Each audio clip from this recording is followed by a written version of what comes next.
કે જેનું કેટલામું પદ 7મું જેનું ત્રીજું પદ 16 અને 7મું પદ 5મા પદથી 12 વધુ હોય હે હવે સમજો આને કેવી રીતે ગણાય અહીંયા પહેલા આપણે વાત કર શ્રેણી શોધવાની છે આખી શ્રેણી એટલે કે 3 4 પદ લખો એટલે શ્રેણી મળી જાય પણ શ્રેણી શોધવા માટે પહેલા a જોઈ d જોઈ n જોઈ તો શ્રેણી બને એટલે કોઈ શ્રેણી મળે નહીં a ને d તો જોઈને જોઈ પહેલું પદ અને તફાવત બે હોય એટલે શ્રેણી બની જાય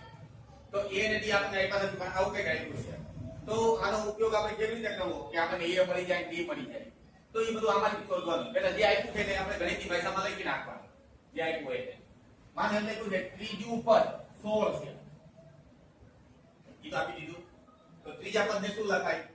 a + 2d = 60 જો તો આવી રીતે થઈ જાય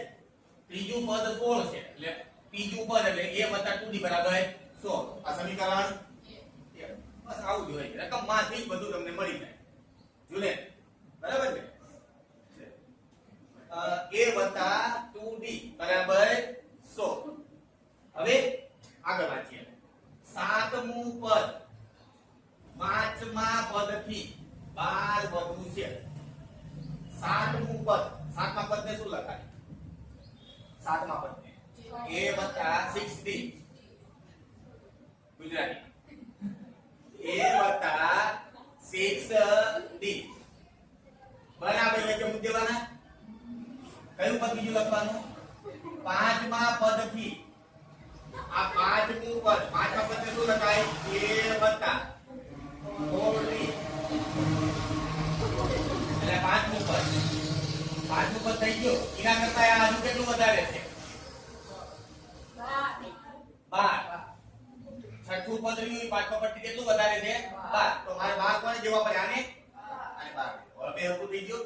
યસ હવે આના પછી સમીકરણ 2 બની જાય હવે બે બાજુથી a ઉડી જાય જો તો ઉડી જાય હવે 6d - 4d = 12 આને આપણે ક્યાં 4d ને હવે હા 6d માંથી 4d જાય એટલે કેટલા d બચ્યા 2d 2d એટલે 12 તો d બરાબર 12 / 2 એટલે d બરાબર